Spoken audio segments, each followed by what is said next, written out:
bonjour à tous, bienvenue dans cette nouvelle vidéo. Aujourd'hui je suis accompagnée de Kathleen. Donc Kathleen, du coup pour te présenter un peu, c'est une copine que j'ai rencontrée au travail et en fait voilà. On est devenus amis. Voilà, on a un peu échangé. C'est ça. On a un peu échangé au niveau de la nourriture. Voilà, toi ça t'intéressait un peu d'apprendre un peu des petites techniques et la tout ça. pâtisserie, parce que moi je suis plus salée que pâtisserie. Je ne sais pas trop faire la pâtisserie. Donc du coup voilà, et puis après en sachant qu'il avait déjà fait des vidéos YouTube, on en a parlé et on s'est dit pourquoi pas en faire ensemble. Voilà, ça pourrait être sympa. Donc nous voilà tous les deux aujourd'hui. Et aujourd'hui nous allons faire une boisson d'automne. Oui. Une recette que j'ai du coup découvert grâce à Enjoy Phoenix. Elle a fait la recette en vidéo sur sa chaîne. Et donc l'idée c'est de la réaliser aujourd'hui. Donc on va faire le Pumpkin Spice Latte. C'est un peu dur à dire. Du coup c'est une recette inspirée d'une boisson de chez Starbucks qu'on retrouve chaque année en automne. Même moi je l'ai goûté là-bas et c'est vrai que c'est... Elle est bonne.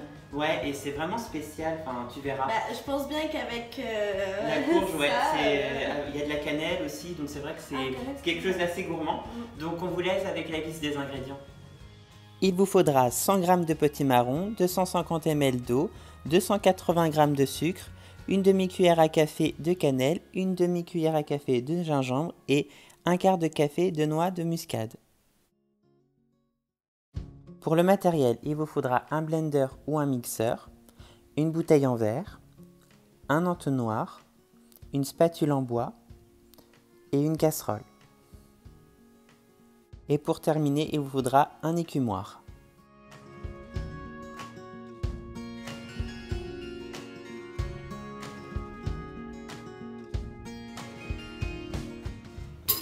Donc là, ensuite, tu la coupes en deux.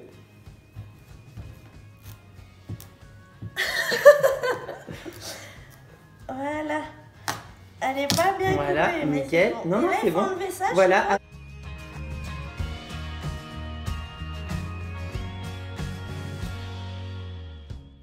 Ici, tu mets dans le plat et dans l'autre sens, voilà, tu les retournes, s'il te plaît. Voilà. C'est mieux expliqué là. Voilà. Et là, c'est pas grave. Et là, tu les mets au four. Donc là, on vous reprend et on a mis pendant 50 minutes la courge au four, oui, à 180 degrés. Oui. Donc là, on a fait préchauffer le four avant aussi. Oui, on avait préchauffé le four avant et on a cuit pendant 50 minutes. Donc là, on va pouvoir la sortir du four. On va retirer la chair de la courge et on va la mixer au blender. Ok. Oh, ça m'a attaqué. Je te jure, mais si, ils sont collés entre eux. Donc là, l'idée, c'est vraiment de récupérer la chair. Si c'est bon, j'ai eu peur. Donc là, tu vois, tu vas pouvoir gratter. Ok. Et récupérer la chair. Donc ce que tu peux faire, tu peux retirer ça.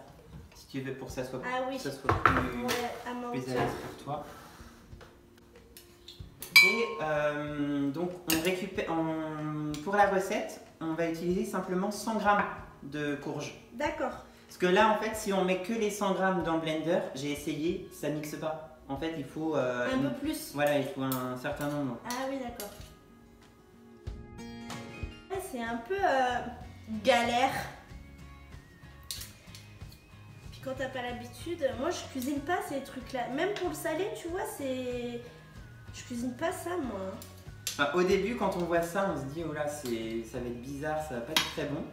Mais franchement, le mélange de lait et tout ça, après c'est assez sucré. Hein. Il y a quand même 250 g de sucre. Donc c'est pas très bon pour le régime. Après, le sirop là, ça va, enfin comment dire, on va pouvoir l'utiliser pour plusieurs fois.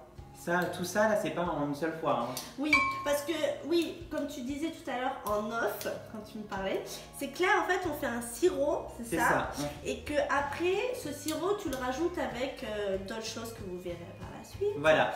Mais du coup, c'est pas, oui, voilà, c'est comme un sirop de pêche ou autre, puis tu mets pas tout, quoi. Oui, voilà, en fait, on peut le conserver plusieurs semaines au frigo sans problème. Il faut juste que du coup, votre contenant soit stérilisé pour éviter que ça pourrisse. Ouais, que ce soit fermé aussi. Voilà, bien fermé. Il vaut mieux un contenant en verre pour être sûr. Surtout que là, quand on va le transférer, il va être chaud. Donc voilà quoi. Bon, bah c'est bien, on est bien là. C'est bon? Voilà, donc là, on va pouvoir mixer.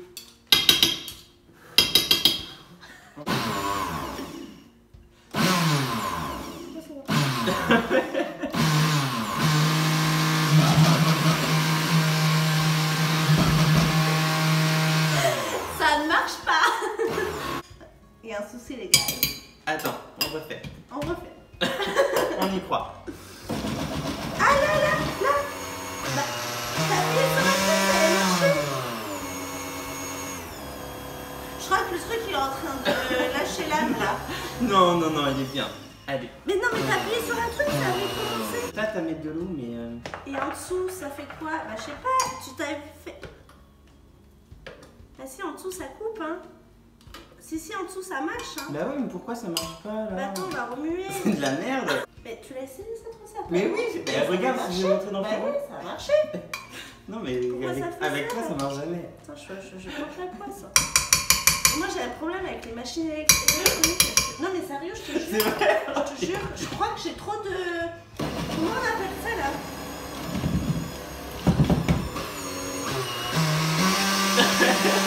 Attends, je m'en vais. Ça c'est quoi cette histoire? Vas-y. Il n'y a rien qui marche. Attends. Il y a toujours des galères avec nous, mais pourquoi? Ça pue. Non, ça va. Je jure même que Attends, regarde ce que toi, tu casses les balances. Ah, bah c'est bien. Oh, bah, il y a un... y a quoi? Ah, mais c'est bien, là. Y a quoi? Donc, c'est bon. Une fois que c'est mixé avec les aventures qu'on a eues, on fait quoi, chef? Donc, on va mettre dans une casserole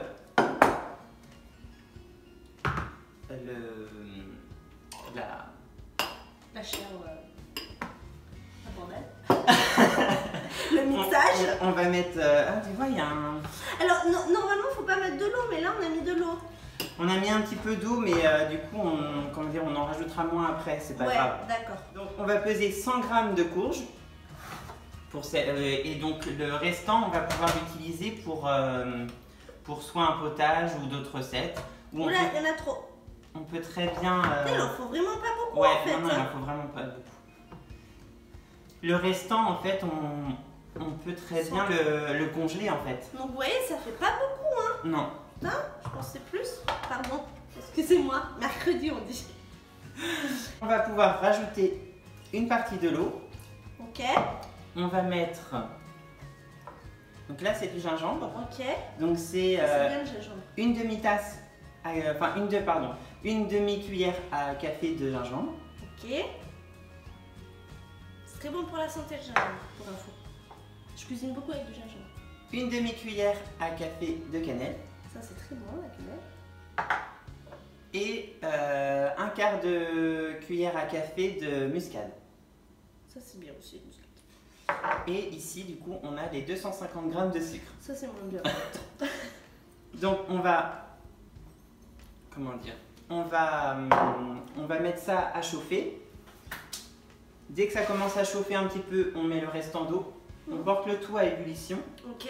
Et notre sirop, après, on pourra le filtrer. Là. Voilà, le filtrer ouais. et ensuite le transférer dans un contenant en verre.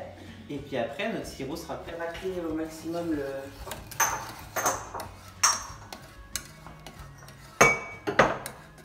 Et en fait, j'avais une question.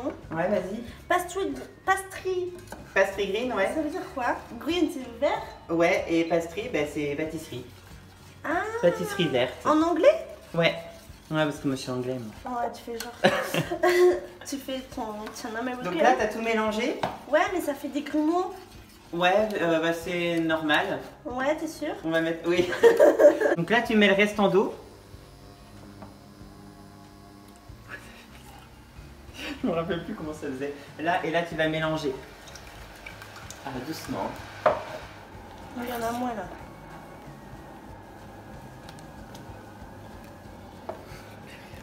J'essaie de remuer un peu dans tous les sens pour que ça se défait. Ouais, non, c'est bien.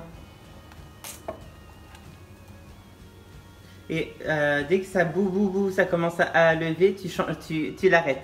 Tu l'enlèves. Voilà, tu l'enlèves du feu. Je prends les commandes, il est parti, hein, parce que... Non, je rigole.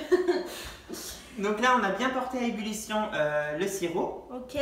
Donc là, on va pouvoir le filtrer à l'aide d'un tamis, enfin d'une passoire.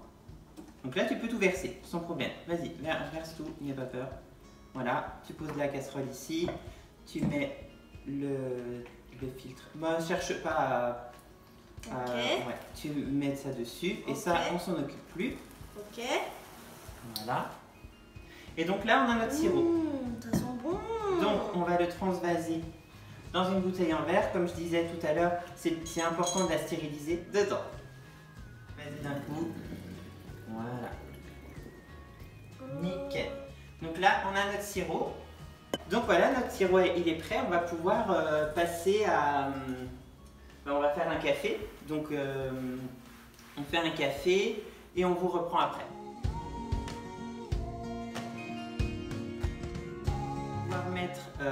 Donc on peut doser soit avec une cuillère à soupe, mais moi vu que je l'ai déjà fait, en fait l'idée c'est de mettre à peu près l'équivalent de 4 cuillères à soupe de ce sirop là. Ouais. Là l'équivalent d'à peu près 2 expressos ou un café long. D'accord. Et ensuite là on va utiliser du lait d'amande sans sucre. Ouais. C'est bon, il y a déjà assez de sucre. Voilà. Non, puis après on peut utiliser du lait de vache, du lait de coco, du lait d'amande, ça peut être pas mal. Ouais, ça peut être sympa. Ouais. Et puis on va essayer aussi de le mousser. Oui. Parce qu'on n'a pas forcément envie de mettre de la chantilly. Oui. Donc on va essayer de faire une mousse. Enfin voilà. Donc on met un petit peu de sirop.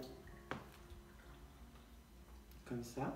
Ça sent trop bon, on sent la cannelle et on sent la courge, mais c'est trop mignon, enfin ça sent trop mignon quoi. C'est l'automne. C'est trop mignon ça. Bon, du coup, on a rajouté un peu de flour. Ouais, mais c'est... Non, mais après, le café est très chaud et le sirop était très chaud aussi. Ouais, ça va.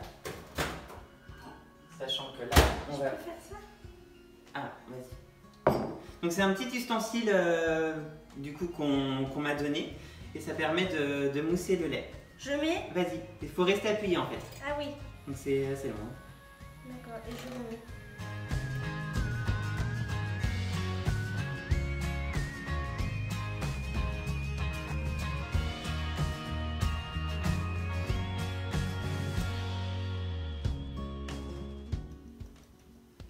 Et voilà. Donc voilà, ça y est, donc on a mis 4 cuillères à soupe de sirop. Ensuite, on a mis l'équivalent d'un café long. Ouais. Et à peu près, bon après on n'a pas forcément mesuré le lait, hein. On a été un peu à l'œil. Et on a essayé de faire une petite mousse au-dessus. Ouais, et donc du coup, vu que c'est avec du lait d'amande, faut le dire pour les gens qui vont en prendre, ça mousse moins, c'est ça, que ça mousse moins que du lait de vache. Oui. Ouais. Donc du coup, ce qu'on a fait, c'est qu'au début, ça moussait pas non. Quand on faisait, donc tu l'as refait. Mais du coup, ce qu'on a fait, c'est qu'on a enlevé du lait et on a laissé un tout petit peu de lait. Voilà, il y avait trop de lait par rapport à... Donc ça mousse assez bien. Donc bah maintenant, il n'y a plus qu'à goûter. Hein. Cheers.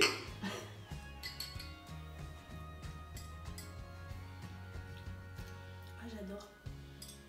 T'aimes bien? Ah, j'adore. Je referai trop à la maison, franchement, c'est trop bon, hein. Donc merci à Enjoy Phoenix merci à elle du coup. D'avoir fait connaître cette recette qui est quand même plutôt... bon, qui met du temps parce qu'il y a la courge à cuire.